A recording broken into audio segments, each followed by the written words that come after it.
warahmatullahi wabarakatuh. Alhamdulillah, syukurillah, salatu wassalamu ala rasulillah wa ala alihi wa sahbihi wa wala ba'd.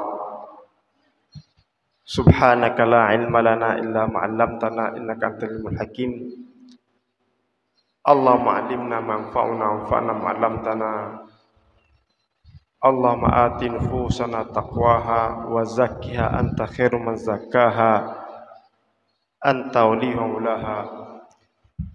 Rabbi syrah li sadri wa yassir li amri wahlul 'uqdatam min lisani yafqahu qawli. Rabbana zidna ilma warzuqna fahma. Allahumma la sahla illa ma ja'altahu sahla wa anta taj'alul huzna idza syi'ta sahla. Hadirin jamaah sekalian dimuliakan Allah, sambil kita beriktikaf mengawali kajian kita setiap hari Sabtu setelah Idul Fitri ini, mudah-mudahan tidak terlalu terlambat kami mengucapkan taqabbalallahu minna wa minkum, ya. Minal aidin wal faizin, mohon maaf lahir dan batin. Melanjutkan kembali kajian kitab kita seperti di bulan Ramadan yang lalu tentang At-Tibyan fi Adabi Hamalatul Quran, penjelasan tentang adab yang harus dimiliki oleh para pengemban Al-Quran. Hamalah Quran itu baik orang yang membacanya, menghafalnya, mengajarkannya, mempelajarinya, itulah orang-orang yang disebut dengan pengemban Al-Quran, karena mereka memiliki amanah yang besar dalam menjaga kemuliaan Al-Quran ini. Dan kita sudah singgung sebelumnya bahwa adab itu lebih tinggi daripada ilmu, karena ilmu itu mengajarkan kita tentang benar dan salah, sementara adab itu menempatkan kita benar pada yang benar, salah pada yang salah. Jadi kita tahu menempatkan itu secara tepat dan proporsional, ya. Jadi tidak menyalahi. Karena ada orang terkadang sudah punya ilmu, tapi dia mau saya melakukan sebuah kesalahan untuk tujuan-tujuan materi dan lain sebagainya, ya. Bukan dia ingin menempatkan sesuatu itu secara sebenarnya, yang benar pada yang benar, yang salah pada yang salah. Nah, pada pertemuan terakhir yang kita sampaikan yang lalu bahwa kelebihan daripada kitab At-Tibyan ini adalah setiap bagian dari penjelasan bab-babnya selalu Imam An-Nawawi menghadirkan hadis-hadis Rasulullah yang kuat untuk menguatkan hal tersebut. Jadi ini nilai lebih saya kira, karena adab itu juga dilandasi dengan ilmu, ya. Tapi kalau dibilang pentingan mana, karena orang tidak akan mungkin tahu adab kalau tidak ada ilmu, ya. Tapi ilmu bisa mengajarkan orang untuk berlaku curang. Nah, adab itu kemudian menghindarkan kita daripada perlakuan yang salah ataupun yang curang tadi itu. Nah, kelebihan daripada kitab At-Tibyan ini, hampir setiap bagian itu Imam An-Nawawi menulis hadis-hadis Nabi sallallahu alaihi wasallam berkaitan dengan yang dijelaskan. Karena ini penting, ya. Seperti akhir-akhir ini sekarang sudah banyak terbit buku tentang fikih salat dan lain sebagainya. Karena itu apalagi belajar fikih salat, kita sudah salat dari sejak kecil begitu. Tapi nilai salat yang kita tunaikan itu berbeda. Salat dilandasi dengan ilmu, dengan salat kita kerjakan sebagai sebuah kewajiban. Apakah diterima? Diterima, asalkan rukun dan syarat diterima. Tapi kalau kita mengetahui itu kan dasar ilmu, itu pahalanya lebih besar diganjar oleh Allah Subhanahu wa taala dengan sesuatu yang kita kerjakan sebagai sebuah kewajiban saja. Makanya kita di sini memanfaatkanlah untuk terus belajar, yang dengan ilmu yang kita dapat itu mendorong kita kepada beramal. Jadi ilmu itu bermanfaat ketika kita bisa mengamalkannya, ya. Jadi kalau orang tahu tentang fikih salat dengan baik, ya, takbiratul ihram, bacaan-bacaan salat dengan baik dan lain sebagainya, tenang dan khusyuk dia kerjakan salat itu, semakin besar ganjaran insya Allah Subhanahu wa taala. Nah, hadirin maka Allah, di adab yang sebelumnya telah kita sampaikan tentang pentingnya ikhlas. Ikhlas itu adalah apapun perkataan orang ataupun pujian orang terhadap perbuatannya itu tidak akan mempengaruhinya, ya. Fisirri wal alan, baik itu secara sembunyi-sembunyi ataupun terang-terangan. Karena terkadang pujian itu yang terkadang mematikan hati kita daripada ikhlas kepada Allah Subhanahu wa taala. Dan itu telah kita sampaikan, kalau seandainya ada yang memuji kita, la uzaki ahadan innallaha yuzakki may yasha. Karena sungguhnya Allah lah yang lebih pantas untuk mentazkiyah seorang hamba yang dia kehendaki. Kita ini nampak bagus di hadapan sesama kita karena Allah sembunyikan aib-aib kita. Tapi kalau seandainya nampak aib-aib kita semua, mungkin kita nggak berani berjalan di kaum ini karena terlalu banyak kesalahan ataupun aib yang kita lakukan dalam hidup. Tapi kalau Allah sembunyikan aib-aib kita itu, ya, Allah tutup, maka kita nampak seperti baik itu tadi. Makanya penting untuk menjaga keikhlasan kita dalam beramal, penting dalam menjaga keikhlasan kita dalam mempelajari Al-Quran ini adalah harus dengan niat yang ikhlas karena Allah Ta'ala. Jadi salah satunya adalah tidak terlalu tenggelam dalam pujian-pujian yang terkadang bisa menghanyutkan dan sebagainya. Nah, hadirin maka Allah, pasal kedua dikatakan oleh Imam Nawawi dalam kitab ini, penting fil i'radi an a'radid dunya. Dia mempelajari Al-Quran, dia membaca Al-Quran itu tidak dia jadikan sebagai untuk mendapat tujuan yang sifatnya duniawi. Ini berat, karena terkadang tarikan duniawi juga sudah mulai kuat. Ya. Jadi orang mempelajari Al-Quran itu, mengajarkan Al-Quran itu, menghafal Al-Quran itu bukan untuk tujuan yang sifatnya duniawi. Ini berat, ya. Karena tarikan duniawi juga begitu kuat. Contoh mudah kita katakan, tarikan material misalkan. Ya.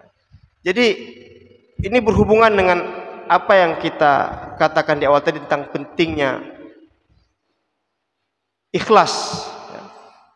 Maka ya hal yang kedua setelah ada ikhlas itu adalah bagaimana tidak kemudian orang itu tertarik pada tarikan-tarikan yang sifatnya duniawi itu. Itu yang dia dahulukan, itu yang dia carikan terlebih dahulu, material terlebih dahulu. Karena sebenarnya janji Allah, ya, seorang yang mempelajari ilmu agama ini, terlebih Al-Quran, janji Allah, Allah cukupkan kebutuhan hidup dia dunia dan akhirat. Itu janji Allah. Cuma terkadang kita seperti kurang percaya dengan hal itu. Apalagi kalau tidak nampak dalam wujud, nauzubillah, ya, materi langsung begitu kan. Tapi janji Allah, Allah cukupkan. Cukupkan itu kan tidak berarti harus memiliki semuanya, ya. Artinya Allah cukupkan kebutuhan hajat hidupnya dunia dan akhirat. Nah, terkait tentang pentingnya menjaga tidak menjadikan duniawi ini sebagai tujuan, ada sebuah hadis Nabi SAW juga dari Abu Hurairah. Abu Hurairah termasuk orang yang meriwayatkan hadis paling banyak.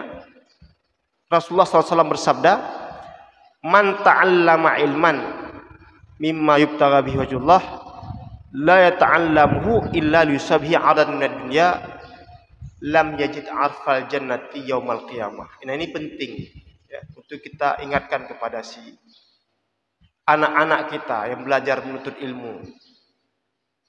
Ya, jangan dia pikirkan untuk misalkan tujuan-tujuan apa yang dia dapatkan nanti.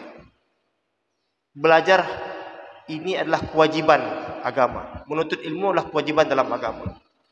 Jangan nanti dia pikirkan dia dapat apa nanti di kemudian hari.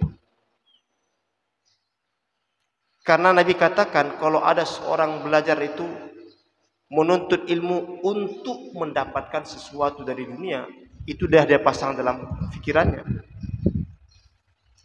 Lam yajid arfal jannati yaumil qiyamah. Dia tidak akan pernah mencium kemuliaan bau surga di akhirat kelak. Jadi jangankan masuk surga, mencium bau surga saya tidak dia dapatkan. Padahal orang menuntut ilmu itu sebegitu besar pahalanya, tapi ketika dia tidak ikhlas dan dia mencari itu untuk suatu tujuannya sifatnya duniawi, maka ancaman dari Allah juga begitu keras. Nah, jadi ini penting, ya, untuk kita ingatkan bersama bahwa Orang yang belajar, orang yang mempelajari, orang yang mengajarkan itu selain menjaga keikhlasan tadi, juga jangan menjadikan itu untuk tujuan-tujuan sifatnya duniawi. Cuman masalahnya terkadang muncul pertanyaan, bolehkah mendapatkan kalau kita mengajarkan? Dulu banyak ulama bahkan tidak mengambil gitu dan sebagainya. Tapi kalau seandainya diberikan tanpa itu boleh, karena itu termasuk dalam akad muamalah namanya ijarah. Ya, ijarah itu artinya apa? Kita memberikan sewa jasa mengajarkan. Tapi sebenarnya kalau kita mau jujur, seorang pengajar itu enggak ternilai harganya, enggak seharga dengan apa yang kita berikan itu. Cuman sebagai ucapan terima kasih kita, ijarah tadi, jasa tadi yang tidak ternilai tadi itu, maka dia berhak, tapi tidak bisa mematok. Ini yang merusak sekarang kan ketika semuanya dipatok, ya. Kalau ini seperti ini dan sebagainya. Sehingga kalau maaf katakanlah, kalau ada tempat-tempat yang mungkin terlalu kecil, dia tidak akan mau datang ke sini. Nauzubillah. Padahal kewajiban dia itu tadi mengajarkan. Jadi ini penting sekali. Kenapa? Karena dia sudah terselimuti dengan nafsu-nafsu duniawi tadi. Ketika yang besar dia mau, ketika kecil dia tidak mau. Nah, hadirin maka Allah. Jadi hadis Nabi tadi menjadi harus kita camkan bagaimana ancaman Allah itu begitu keras kalau orang masih terselimuti dengan maksud-maksud dan tujuan duniawi. Dalam ayat Quran juga demikian.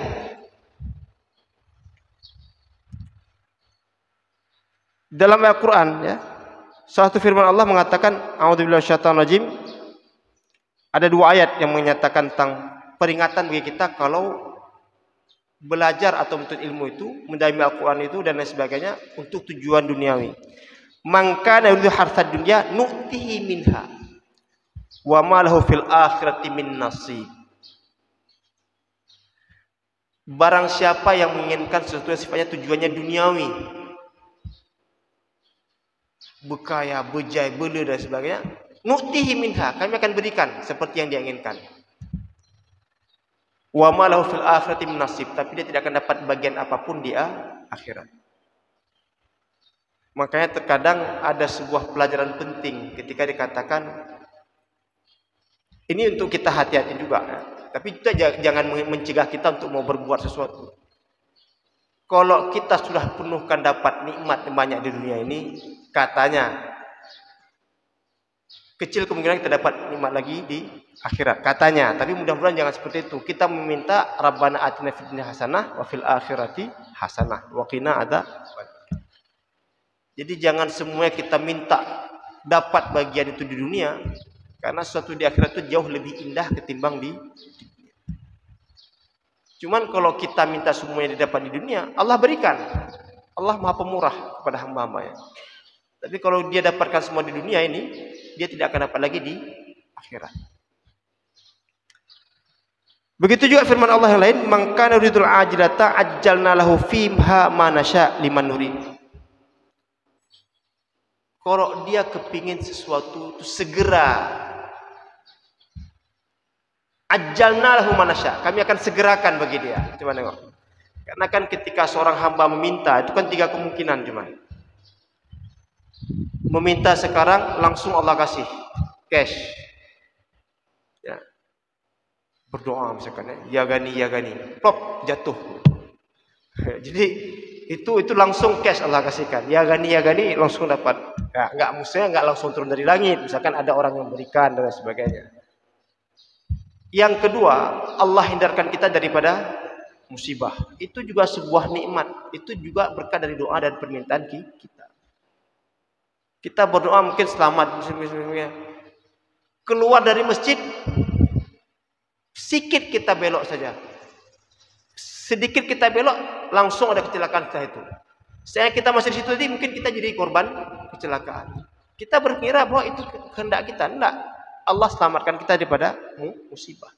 Akibat apa? Akibat permintaan doa kita tadi itu. Yang ketiga ini yang berat, dan ini butuh kesabaran. Allah nggak kasih di dunia, Allah nggak kasih ini, tapi nanti Allah berikan sesuatu yang lebih indah di akhirat. Jadi kalau kamu ingin sesuatu disegerakan di dunia, ajalna lahu manasya. Kami akan segerakan. Kami akan berikan apa yang kamu minta. Ya. Cuman bisa jadi dia nggak dapat apa-apa lagi nanti di akhirat. Makanya ketika kita meminta sesuatu itu terkadang ada baiknya kita dalam keadaan khaufan wa tama'a. Enggak sepenuhnya yang kita minta itu Allah berikan. Tapi enggak membuat kita lupa sama Allah. Mungkin kalau Allah kasih semua kita sekarang, kan warad. Enggak minta-minta lagi sama Allah. Kenapa? Sudah dapat semua ini. Akan sombong dan lain sebagainya. Akan istidraj dan lain sebagainya. Tapi kalau kita ada yang kita minta Allah penuhi, tapi Allah juga Allah pending, ada Allah berikan dalam wujud yang lain, Allah hindarkan dari musibah, semua anak-anak sehat dan sebagainya. Itu jauh lebih kita nikmati dalam hidup ini sehingga kita tetap senantiasa beringat kepada Allah Subhanahu wa taala.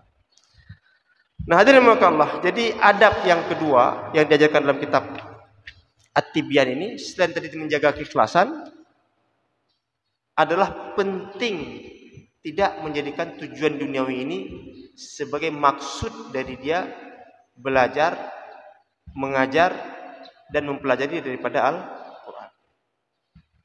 Terlebih kondisi sekarang ini sudah semakin menarik hati kita, materi dan sebagainya. Tadi kan dunia semakin kuat. Nah, bagaimana kita bisa menjaga keikhlasan itu tadi? Sudah kita jawab bahwa seandainya diberikan itu sesuatu yang sah-sah. Kenapa? Itu ijarah dalam bahasa muamalah, jasa. Tapi kemudian jangan sesuatu itu sifatnya dia tetapkan, harus seperti itu. Karena ketika sudah ditetapkan itu khawatir nanti akan mempengaruhi keikhlasan dia dan membuat tarikan-tarikan duniawi lebih menarik baginya timbang maksud mendapatkan ridha dari Allah Subhanahu wa taala. Saya kira demikian sebagai pengantar, nanti kita kembangkan dalam diskusi dan jawab.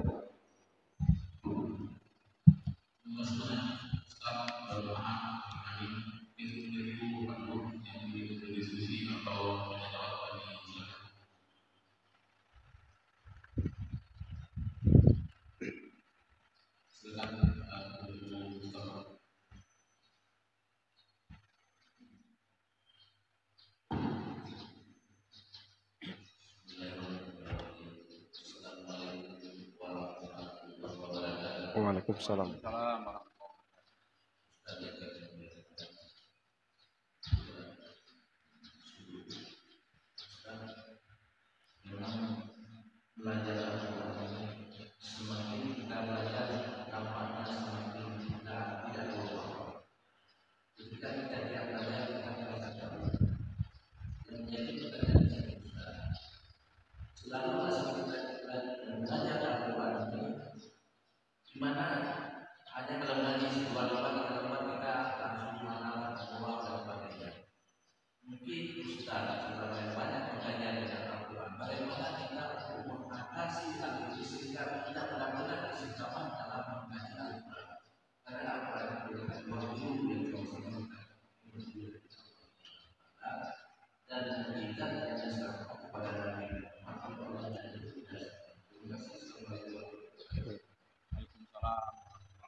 Yang ujung.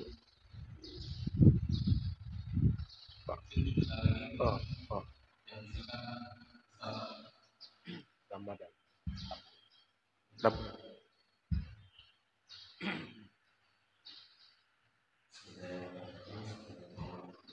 Waalaikumsalam.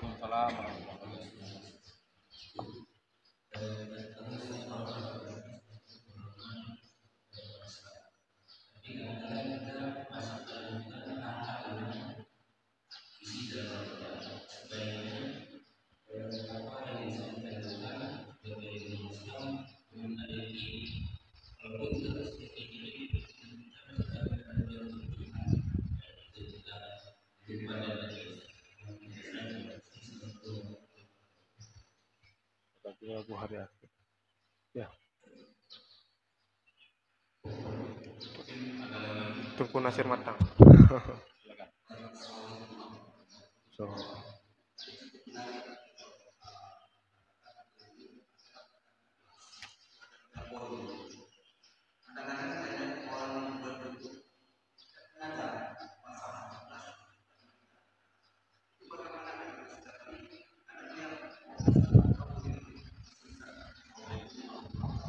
Waalaikumsalam warahmatullahi wabarakatuh. Baik. Terima kasih pertanyaan-pertanyaan yang ini tentang adab, ilmu dan lain sebagainya ini ya. Tentang istiqamah dalam kita jawab pertanyaan pertama dahulu tadi Pak Mustafa tadi. Bagaimana kita mau istiqamah dalam membaca Al-Quran? Bagaimana kita mau istiqamah dalam mempelajari Al-Quran dan lain sebagainya? Ini memang suatu hal yang berat sekali. Suatu hal yang berat sekali. Karena memang tidak usah jauh kita katakan. Ramadan dan di luar Ramadan saja sudah berbeda. Intensitas kita baca Quran sudah berbeda. Di Ramadan mungkin hampir setiap waktu kita luangkan. Apakah karena kita berpuasa? Tapi sempatlah kita baca dan mudah-mudahan sempatlah kita khatam dalam Al-Quran. Tapi begitu luar Ramadan sudah mulai jarang kita pegang Al-Quran itu dan sebagainya. Jadi ini memang tidak usah aneh ya, karena memang iman manusia kan yazid wa yanqus ya, dan lain sebagainya, bertambah dan berkurang. Tapi harus ada usaha kita untuk terus mau meluangkan waktu. Jadi jangan cari waktu luang untuk baca Al-Quran, tapi harus meluangkan waktu baca Al-Quran.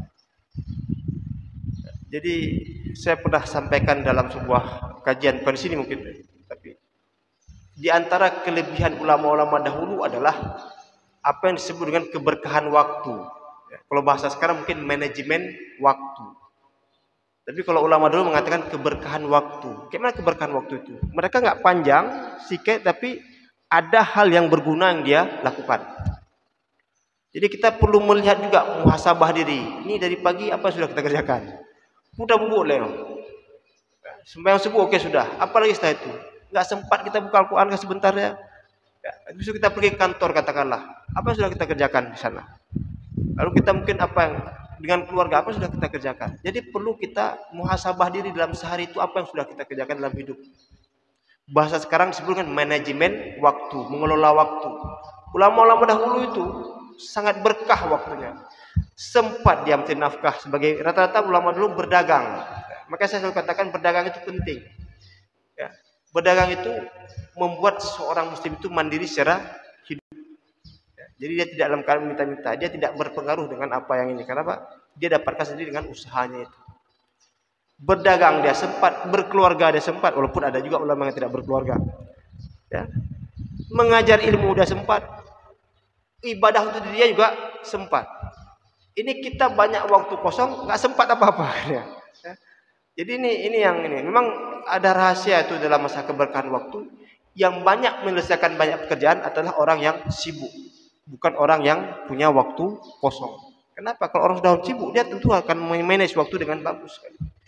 Nyola muronyo, oh na acara khauri, bertemu ngejak acara khauri, bertemu ngejak gunung, bertemu dalam satu waktu itu mungkin dia 3 tempat dia bisa tempat kunjungi. Tapi kalau orang nggak bisa mengatur waktu, satu pun nggak terlaksana. Nah, jadi kalau kita lihat ulama-ulama dahulu itu, keberkahan waktu tadi itu, yang berkaitan dengan gizi bagi jiwa, itu sudah dituntaskan sebelum waktu subuh. Baca Quran kah, salat malam kah, doa untuk Allah dan sebagainya. Nah setelah subuh dia beraktivitas seperti biasa. Mau berdagang terserah berdagang dan sebagainya. Mau nanti salat duha terserah.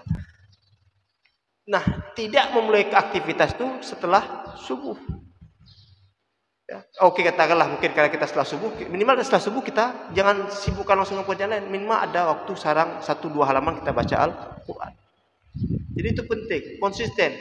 Karena amalan nggak perlu banyak sekali, tapi berketerusan. Makallah wadawama. Setiap hari saya baca 2 halaman, Ustaz. Bagus. Setelah subuh, sebelum aktivitas yang lain, luangkan waktu baca Al-Quran. Untuk energi kita. Untuk gizi bagi jiwa kita. Karena banyak orang sehat fisik tapi jiwanya kurang kuat, kurang sehat. Fisik karena makanan yang kita makan. Akal karena bacaan yang kita baca. Tapi ini ruh itu harus dengan baca Al-Quran. Wa kadzalika auhayna ilaika ruham min amrina. Allah turunkan Al-Quran sebagai ruh. Jadi mesti kita luangkan waktu untuk baca Al-Quran, untuk mau belajar Al-Quran. Ya, jadi taklim-taklimnya kita luangkan waktu walau sejenak saja. Ini walaupun sebentar, tapi ini memang waktu yang berkah. sedikit tapi berkah. Ya, berkah itu apa? Allah lipat gandakan kebajikan sesuatu itu. Sedikit yang kita kerjakan tapi berkah. Sama kayak kita makan. Sedikit yang kita makan tapi cukup untuk semua. Itu namanya berkah. Jadi sekali lagi harus ada keinginan kita untuk meluangkan waktu baca Al-Quran setiap hari walaupun sebentar, sedikit. Mau belajar Al-Quran, mau mengikuti taklim-taklim untuk mendapat pengetahuan kita, menambah pengetahuan kita, sehingga dengan bertambah pengetahuan bertambah amalan. Itu yang paling penting. Bertambah, seperti yang saya katakan tadi, sesuatu yang kita amalkan karena dasar ilmu lebih tinggi daripada tanpa ilmu tadi. Sudah enggak apakah diterima? Diterima, salat kita terima, tapi ketika kita kerjakan karena dasar ilmu, kita belajar dan sebagainya, itu lebih tinggi nilainya di sisi Allah ketimbang. Jadi mohonlah kepada Allah juga agar Allah tetapkan hati kita ini untuk senantiasa mau baca Al-Quran dan betul. Allahumma inna ala dzikrika wa syukrika wa husni ibadatik. Jadi mohon sama Allah agar Allah bantu kita, kuatkan kita dalam melakukan kebaikan-kebaikan itu. Dan saya kira hal yang penting sekali juga adalah adanya komunitas. Itu penting. Karena kalau sendiri kita terkadang ada masa-masa futur, ya, masa-masa malas. Alah, baru habis hari raya ini. Tinggal mentang lah. Oman, tengah puasa 6 ini. Tinggal mentang lah. Habis puasa 6, capek kali kemarin ini. Akhirnya enggak pernah kita buka baca Al-Quran lagi. Tapi kalau sudah ada komunitas bersama, ya, mungkin ibu-ibu sama jamaah masjid di sini, setiap hari walaupun sesaat ada baca Quran. Bapak-bapak begitu juga. Ataupun ada taklim misalkan habis maghrib dan sebagainya, baca Al-Quran dan sebagainya. Walaupun sedikit tapi berketerusan, itu penting. Ya, makanya kenapa kita perlu berteman dengan orang saleh itu supaya senantiasa rahmat itu tercurah kepada kita semua. Kalau kita sendiri bukan nggak boleh, terkadang kita lemas nanti. Udah kita tinggalkan, kabur dan sebagainya. Jadi itu penting untuk menjaga konsistensi tadi itu, ya, istiqamah dalam beramal, istiqamah dalam belajar Al-Quran, istiqamah dalam membaca Al-Quran. Jadi harus luangkan waktu, walaupun sejenak, sedikit tapi berketerusan. Dan penting juga kita membangun komunitas. Enggak perlu resmi-resmi kali, yang penting ini berapa kita berlima, sepakat selalu baca 1 in. Cukup. Besok kita duduk lagi sebentar, 1 in. Setelah subuh sebentar dapat. Cuman kalau kita lihat ulama-ulama dahulu, mereka memang menunaikan itu sebelum waktu subuh. Jadi setelah subuh itu enggak ngaruh lagi itu. Mau aktivitas kemanapun. Ya, kita kadang-kadang ini subuh nampak, kadang-kadang ini terlambat dan sebagainya. Kayak mana kita mau aktivitas yang seperti itu. Jadi penting sekali memanage waktu, keberkahan waktu tadi itu, walaupun sedikit tapi berkah. Nah, itu yang saya kata jawab. Yang kedua, tadi memang keraguan terhadap Al-Quran itu, ya. Sebenarnya ini kita ada singgung waktu di bulan puasa kemarin. Kewajiban terhadap Al-Quran itu ada 6. Yang pertama, tidak boleh tidak, la budda minhu. Kalau bahasa Arabnya itu, ya, la budda minhu, harus diawali dengan tayakunan, meyakini.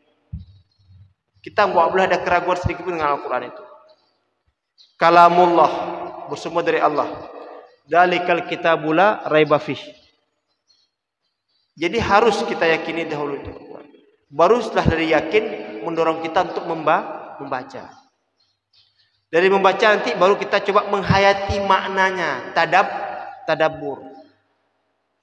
Dari tadabbur nanti kita coba mengajarkan. Maka dikatakan sebaik-baik di antara kamu adalah yang belajar Al-Quran dan yang mengajarkan Al-Quran.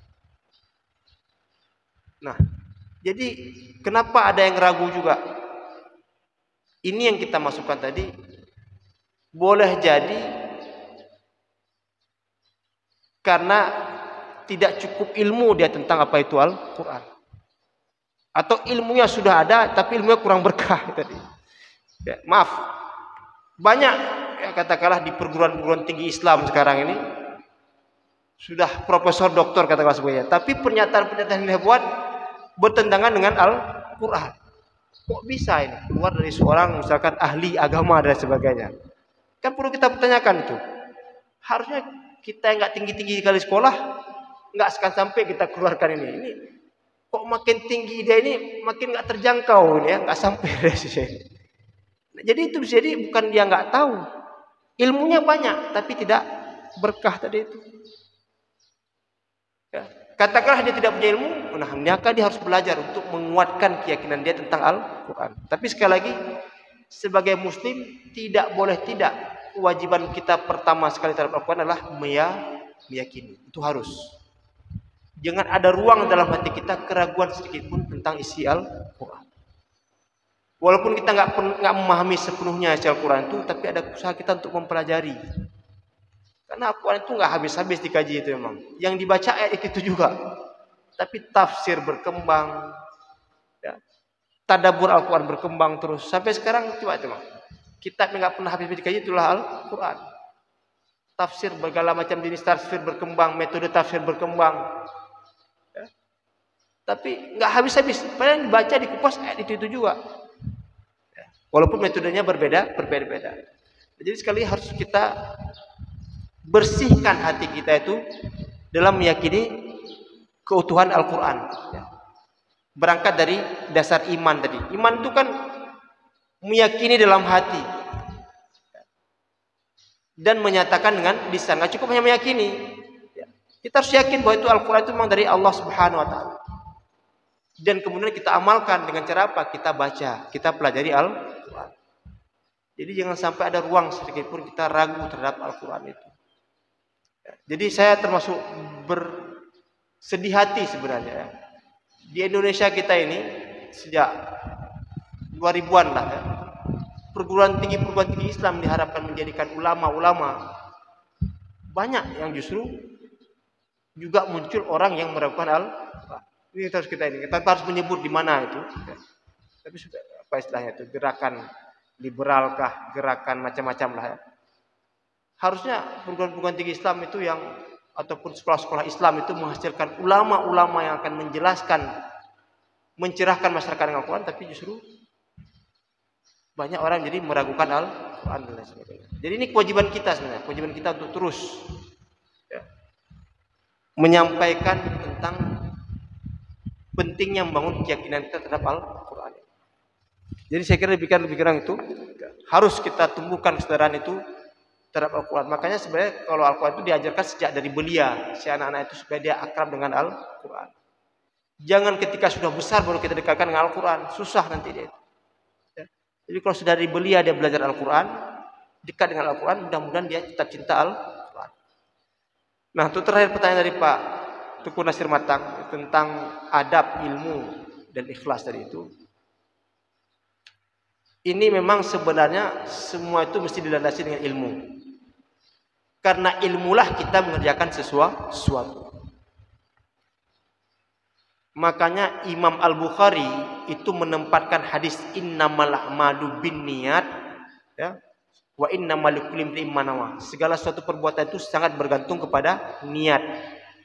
Dan amalan seorang hamba diganjar, dibalas sesuai dengan apa yang dia niatkan. Nah, Imam Bukhari menempatkan hadis itu dalam kitab Sahih Bukhari, babul ilmi qablal qauli wal amal. Itu bisa dilihat. Pentingnya ilmu sebelum seorang itu berkata-kata atau berbuat. Jadi bukan langsung beramal, mesti dilandasi dengan ilmu terlebih dahulu. Mengerti apa yang dia kerjakan. Ya, salat dengan benar dan lain sebagainya, tahu rukunnya dan lain sebagainya. Belajar Al-Quran dengan baik dan benar, tahu tajwidnya, tahu makhraj hurufnya. Jadi semua itu mesti dilandasi dengan ilmu. Tapi ilmu saya tidak cukup. Apa yang kurang daripada iblis? Iblis sangat berilmu. Mungkin pintar iblis ketimbang kita. Tapi iblis kehilangan adab. Ya, ketika disuruh dia nggak mau langsung. Lebih tinggi saya, lebih mulia saya daripada dia. Kan begitu dibilang. Nah, ini yang membuat dia hilang adab. Nah, kita diajarkan oleh Rasulullah, ilmu itu landasi semua sesuatu itu mesti berdasarkan ilmu. Tapi ilmu ini perlu dibungkus, perlu ditutup dengan yang namanya adab. sehingga kita tahu menempatkan yang benar pada yang benar, yang salah pada yang salah.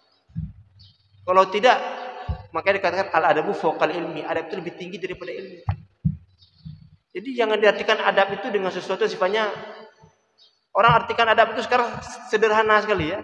Adab itu misalkan merempak ngurunci lagi ataupun merunduk jalannya itu terlalu sederhana untuk diartikan sebagai adab. Adab itu kalau kita baca definisi ulama-ulama dahulu termasuk At-Ta'rifat Al-Jurjani adalah bagaimana wad'u syai'i fi makanihi, menempatkan sesuatu itu pada posisinya.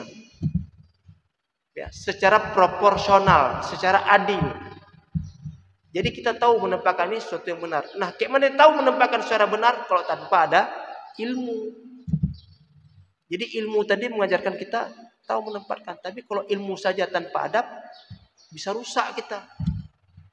Begitu ada tawaran ini dibayar begini, alah. Akhirnya dia apa? Dia batalkan apa yang sudah dia ketahui. Ya. Untuk maksud dia dapat harta ataupun materi tadi. Tapi kalau adab akan mengerem dia. Saya sudah ada ilmu ini. Kalau saya lakukan ini mencelakakan orang lain. Oh, saya tidak akan melakukan itu. Itu namanya adab. Jadi adab itu penting. Nah, tadi ditanyakan, kita sudah katakan adab pertama daripada orang belajar agama atau ilmu Al-Quran adalah ikhlas. Ikhlas itu rahasia antara hamba dengan Allah. Itu nggak bisa diucapkan. Lun ikhlas, nggak bisa. Ataupun misalkan karena saya ini, doh hanya percaya lun ustaz, nggak bisa begitu. Itu hanya rahasia antara kita dengan Allah. Jadi setiap kita mesti berusaha wa ma umiru illa liya'budullaha mukhlishina lahuddin. Tidak diperintahkan kecuali kita beribadah dengan ikhlas hanya kepada Allah. Kitalah berusaha terus. Kadang-kadang itu yang saya katakan tadi ya. Makanya Imam Ibnu Qayyim dalam kitab Al-Fawaid mengatakan hubbul madah ya, senang dipuji itu terkadang bisa mengurangi keikhlasan. Bukan berarti dia gak ikhlas. Ikhlas, karena itu rahasia dengan Allah. Tapi kalau terlalu kita senang dipuji, itu bisa memadamkan api ikhlas kita kepada Allah. Begitu orang gak puji, mana tahu kedegar, akan gitu keluar. Jadi itu yang terkadang menjerat kita dalam hidup ini. Ya. Jadi sama ada orang puji atau tidak puji, tetap lakukanlah itu dengan ikhlas. Dilihat tidak dilihat orang, tetap lakukan itu dengan ikhlas. Jadi jangan karena ada orang yang komentar maka kita baru beramal. Tapi jangan disalah dudukkan nanti Pak ini. Jangan disalah dudukkan. Kayak orang sedang main bola sekarang. Kenapa? Enggak mau menampakkan. Kenapa? Nanti enggak ikhlas. Bukan begitu, itu salah-salah menempatkan. Jadi ini yang berkaitan dengan amal kita kepada Allah Subhanahu wa taala. Ini berkaitan dengan amal kita kepada Allah Subhanahu wa taala. Jadi senang dipuji ataupun ingin mendapatkan sesuatu yang sifatnya duniawi itu terkadang bisa merongrong keikhlasan kita dalam beribadah kepada Allah Subhanahu wa taala. Maka ini penting untuk kita jaga. Maka kenapa ulama-ulama dahulu sering sekali mengatakan apa? Tajdid niyah. Memperbaharui niat. Di tengah perjalanan awalnya kita udah baca bismillah tawakkaltu 'alallah la haula wala quwata illa billahil azim. Kan begitu. Safarnya ini safar yang bagus. Di tengah jalan ketemu kawan, ajak untuk melakukan perbuatan maksiat. Nah, terguncang kita ini. Padahal ketika dia safar tadi, dalam perjalanan itu dia dalam lindungan Allah Subhanahu wa taala. Karena apa? Niat dimulai dengan bismillah tawakkaltu 'alallah. Di tengah jalan ada kawan mengajak dia untuk berbuat maksiat. Sadar lagi, perbaharui niat kembali. Bismillah tawakkaltu 'alallah. Saya ini niat untuk perjalanan safar untuk mendapatkan ridha Allah Subhanahu wa taala. Jadi penting dalam hidup kita seperti itu. Awalnya niatnya bagus. Di tengah jalan ada yang mengganggu. Syetankah, pujiankah sebagainya. Luruskan lagi niat untuk mendapatkan ikhlas karena Allah Ta'ala. Jadi itu penting ya. Jadi sekali lagi siapapun kita mesti melandasi amalan itu ya, yang sifatnya ibadah tentunya. Tapi kalau muamalah itu kan sama manusia, tapi yang sifatnya nilainya ibadah. Karena walaupun muamalah juga bisa bernilai ibadah. Hanya karena Allah Ta'ala. Itu penting ya. Dan tidak kita jadikan sebagai tujuan yang sifatnya duniawi. Kenapa? Karena janji Allah, jika suatu itu mempelajari yang sifatnya agama, Al-Quran terlebih dahulu, Allah cukupkan hajatnya dunia dan akhirat. Jangan kita artikan cukupkan itu dengan suatu harus tersedia semuanya. Tidak sakit juga artinya Allah cukupkan.